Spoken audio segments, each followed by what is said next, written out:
दोस्तों, आज के इस अमेजिंग वीडियो में आप इन फंक्शनल की को सीखने वाले हैं कि एक्सेल में F1 से लेकर F12 तक इन फंक्शनल की का क्या यूज है, और साथ में आप सीखेंगे कि कंट्रोल के साथ इन फंक्शनल की का क्या यूजेज है, वो भी मैं आपको इस वीडियो में इन डिटेल एक्सप्लेन करने वाला हूँ। तो आपने इस वीडियो को पूरा देखना है क्योंकि ये वीडियो आपके लिए बहुत ज्यादा यूजफुल होने वाला है। तो बिना किसी देर के बढ़ते हैं अपनी टॉपिक की तरफ।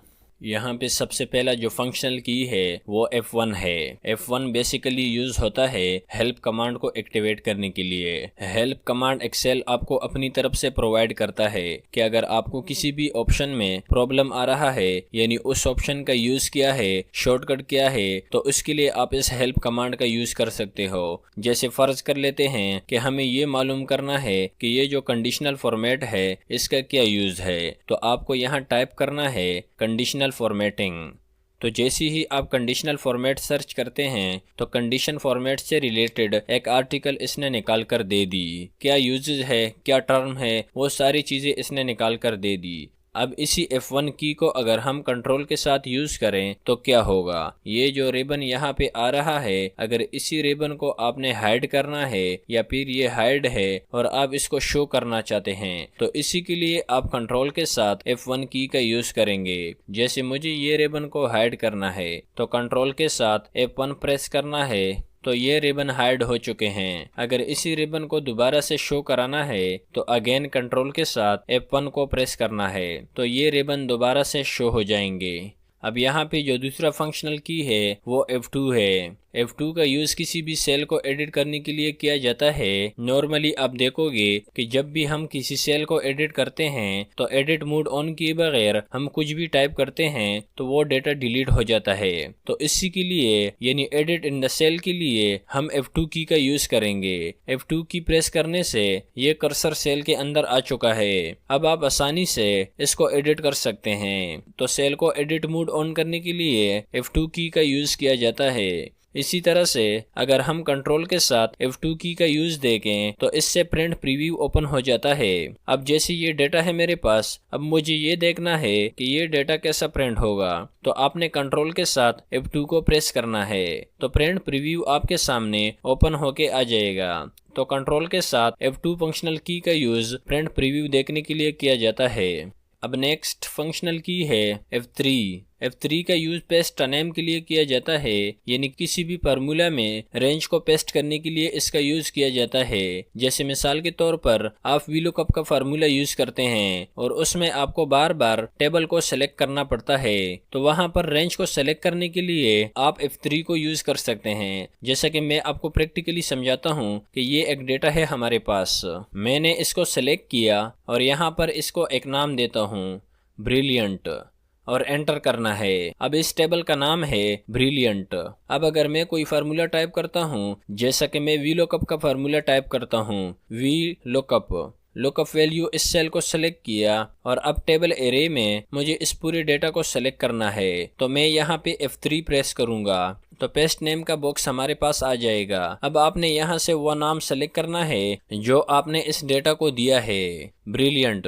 तो आप देखोगे कि ऑटोमेटिक ये पूरा डेटा यहाँ पर सेलेक्ट हो चुका है। अब अगर आप एक्सेल में कोई फार्मूला यूज करते हैं और उसमें आपको बार बार रेंज नेम सेलेक्ट करना पड़ता है, तो आप सिंपल F3 का यूज कर सकते हैं। अगर आप इसी F3 फंक्शनल की को कंट्रोल के साथ प्रेस करते हो तो आपके सामने नेम मैनेजर का डायलॉग बॉक्स ओपन हो जाएगा और यहाँ पर आप देख सकते हैं कि आपने कितने रेंज को यहाँ पर नाम दिया है, वो सारे आपके सामने शो हो जाएंगे। और अगर आप किसी नई टेबल को नाम देना चाहते हैं तो वो भी आप इस न्यू पर क्लिक करके दे सकते हैं।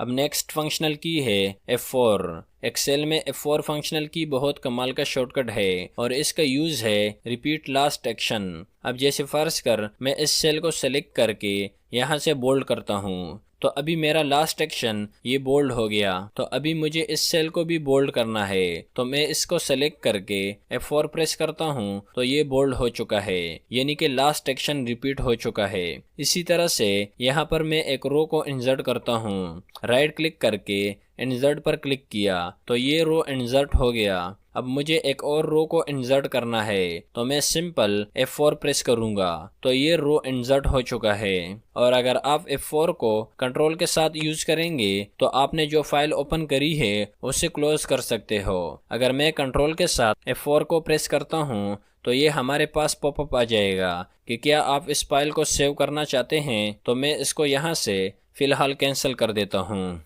अब इसके बाद नेक्स्ट फंक्शनल की है F5। एक्सेल में F5 का यूज GoTo को ओपन करने के लिए किया जाता है। जैसे मैं F5 को प्रेस करता हूँ तो ये GoTo का बॉक्स ओपन होके आया है। यहाँ से आप किसी भी सेल में जा सकते हैं। जैसे मैं यहाँ पे रेफरेंस देता हूँ D4 और ओके करता हूँ तो ये D4 का सेल एक्टिवेट हो चुका है। इसके अलावा अगर आप स्पेशल में जाते हैं, अब यहाँ से आपको जहाँ पर भी जाना है वो आप सेलेक्ट करके जा सकते हैं, तो F5 से आपका GoTo ओपन होता है, जिसकी मदद से आप कहीं पर भी मूव ऑन कर सकते हो। इसी तरीके से अगर आप F5 को कंट्रोल के साथ यूज करें तो क्या होगा, मैं प्रेस करता हूँ कंट्रोल F5 तो ये फाइल रिस्टोर डाउन हो जाएगा, यानी कि छोटा हो जाएगा। मैं इसको बड़ा कर लेता हूँ और दोबारा कंट्रोल के साथ F5 को प्रेस करता हूँ तो ये आप देखोगे कि विंडो रिस्टोर डाउन हो गई है। इसके बाद नेक्स्ट फंक्शनल की है F6 की मदद से आप कीबोर्ड को एक्टिवेट कर सकते हो, यानी कि पूरी एक्सेल को ही आप कीबोर्ड की मदद से कंट्रोल कर सकते हो। जैसा कि मैं F6 प्रेस करता हूं और दोबारा प्रेस करता हूं, यानी कि आपने 2 बार F6 को प्रेस करना है, तो यहाँ ऊपर आप रिबन पे देखोगे कि एक कंट्रोल चालू हो गया FHNP। अब जैसे मैंने इंसर्ट के टैब पे जाना है तो मैं यहाँ पे N प्रेस करता हूँ, तो ये मैं इंसर्ट टैब पे आ चुका हूँ। यहाँ से होम टैब पे वापस आना है तो मैं पहले एस्केप को प्रेस करूंगा और फिर H को प्रेस करता हूं, तो ये वापस होम टैब पे आ चुका हूं। और यहाँ पर आपने किसी भी ऑप्शन को एक्सेस करना है, जैसे मुझे फॉन्ट के ऑप्शन पर जाना है तो आपने F को प्रेस करना है, तो ये फॉन्ट ओपन हो चुके हैं। तो F6 की मदद से आप कीबोर्ड कंट्रोल को एक्टिवेट कर सकते हैं। इसी तरह से F6 का कंट्रोल के साथ क्या यूज है, अगर आपके पास कोई मल्टीपल एक्सेल वर्कबुक ओपन है और आपको एक वर्कबुक से दूसरी वर्कबुक में स्विच करना है, तो इसके लिए आप कंट्रोल के साथ F6 की का यूज करेंगे। जैसे मैं प्रेस करता हूँ कंट्रोल F6 तो ये आप देख सकते हैं कि हम दूसरे वर्कबुक में स्विच कर चुके हैं। ये शॉर्टकट सिर्फ और सिर्फ एक्सेल फाइल में स्विच करने के लिए यूज होता है। बाकी की विंडो में स्विच करने के लिए आप ऑल्ट के साथ टैब का यूज करेंगे। अब इसके बाद नेक्स्ट फंक्शनल की है F7। एक्सेल में F7 की मदद से आप स्पेलिंग मिस्टेक को चेक कर सकते हैं, यानी कि आपने कोई डेटा एंट्री की है, अब आप देखना चाहते हैं कि ये जो टेक्स्ट हमने टाइप की है इसमें कोई स्पेलिंग मिस्टेक तो नहीं, तो इसी के लिए आपने F7 को प्रेस करना है। जो भी आपने मिस्टेक की हो ये आपको वो सजेस्ट करेगा, यहाँ से आप इसको चेंज कर सकते हो। तो F7 की मदद से आप स्पेलिंग चेकिंग की ऑप्शन को एक्टिवेट कर सकते हो। इसी तरीके से अगर आप F7 का कंट्रोल के साथ यूज करेंगे नॉर्मली तो इससे कोई भी कमांड एक्टिवेट नहीं होता, लेकिन अगर आपका फाइल इस तरह से रिस्टोर डाउन है और आप कंट्रोल के साथ F7 को प्रेस करते हैं तो यहाँ पर आप नोट करोगे मूव एरो की टू मूव, यानी आप इसको एरो की मदद से कहीं पर भी मूव कर सकते हो, लेकिन ये वर्क तब करेगा कि जब ये फाइल रिस्टोर डाउन हो। अब इसके बाद नेक्स्ट फंक्शनल की है F8। एक्सेल में F8 का यूज एक्सटेंड सिलेक्शन के लिए किया जाता है। जैसे फर्ज कर ये डेटा मुझे यहाँ तक सेलेक्ट करना है, तो मैं क्या करता हूँ कि शिफ्ट के साथ इस तरह से राइट एरो प्रेस करता हूँ और फिर डाउन एरो को प्रेस करता हूँ। तो यहाँ पर आप नोट करोगे कि मैं एरो की का यूज शिफ्ट के साथ कर रहा हूँ। अगर शिफ्ट के अलावा मैं एरो की को प्रेस करता हूँ तो सेलेक्ट नहीं होगा।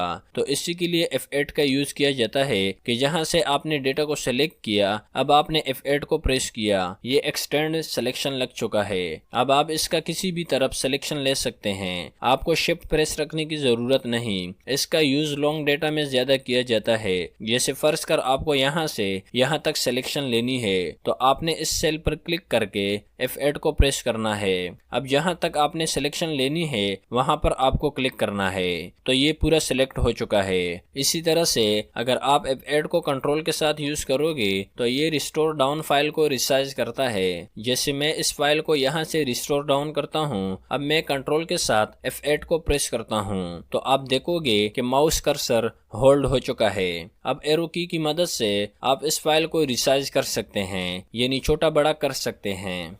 इसके बाद नेक्स्ट फंक्शनल की है F9। एक्सेल में F9 का यूज किसी फार्मूला की रेंज या किसी फार्मूला की आउटपुट चेक करने के लिए किया जाता है। ये मैं यहाँ पर आपको क्लियर कर दूं, ये मैंने एक VLOOKUP का फार्मूला लगाया है। अब यहाँ पर हम चेक करना चाहते हैं कि ये जो रेंज मैंने सेलेक्ट की है ये क्या है। तो मैं इस रेंज को सिलेक्ट करता हूँ और F9 प्रेस करता हूँ तो ये आउटपुट दे दिया है जो कि इस टेबल का है। इसी तरह से मैंने ये रो का फार्मूला लगाया है, इसका मुझे आउटपुट देखना है तो मैं इसको सिलेक्ट करता हूँ और F9 को प्रेस करता हूँ तो ये इसने रिजल्ट दे दिया है। इसी तरह से अगर हम F9 का कंट्रोल के साथ यूज देखें तो ये करंट फाइल को मिनिमाइज करने के लिए यूज होता है। जैसे कि मैंने इसी फाइल को मिनिमाइज करना है तो कंट्रोल के साथ F9 को प्रेस किया तो ये फाइल मिनिमाइज हो चुका है। इसके बाद नेक्स्ट फंक्शनल की है F10। जैसा कि हमने F6 का यूज देखा था कि आप कीबोर्ड कंट्रोल एक्टिवेट कर देते हो, इसी तरीके से आप F10 की मदद से भी कीबोर्ड कंट्रोल एक्टिवेट कर सकते हैं, जिसकी मदद से आप इन सारे ऑप्शन को एक्सेस कर सकते हो। इसी तरह से अगर आप F10 को कंट्रोल के साथ यूज करें तो इससे ये विंडो आप रिस्टोर डाउन कर सकते हो और दोबारा कंट्रोल F10 प्रेस किया तो ये विंडो रिस्टोर अप हो जाएगा। अगेन कंट्रोल F10 प्रेस किया तो ये रिस्टोर डाउन हो गया। तो ये आपको समझ में आया होगा। अब नेक्स्ट फंक्शनल की है F11।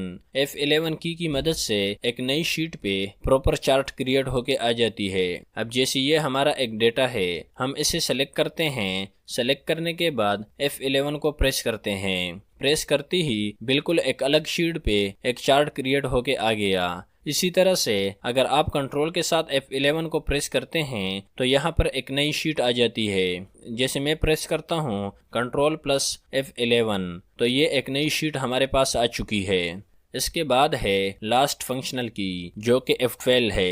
F12 की मदद से आप सेव एज का डायलॉग बॉक्स ओपन कर सकते हैं। जैसे मैं सिंपल F12 प्रेस करता हूं तो ये सेव एज का बॉक्स ओपन हो चुका है। अब यहाँ पर आप अपनी फाइल को किसी भी लोकेशन पर सेव कर सकते हैं। इसी तरीके से अगर हम कंट्रोल के साथ F12 का यूज देखें तो यहाँ पे ओपन मेन्यू खुल जाता है। जैसे मैं प्रेस करता हूँ कंट्रोल के साथ F12 तो ये ओपन मेन्यू खुल चुका है। अब यहाँ से आप किसी भी फाइल को ओपन कर सकते हैं। उम्मीद करता हूँ कि ये फंक्शनल की जो मैंने आप लोगों को एक्सप्लेन की है ये आपको पसंद आई होगी और इससे आपको बहुत कुछ सीखने को मिला होगा। तो अगर आप इस वीडियो से कुछ सीख पाए हो तो इस वीडियो को लाइक और शेयर करना मत भूलिएगा और चैनल को लाजमी सब्सक्राइब करना।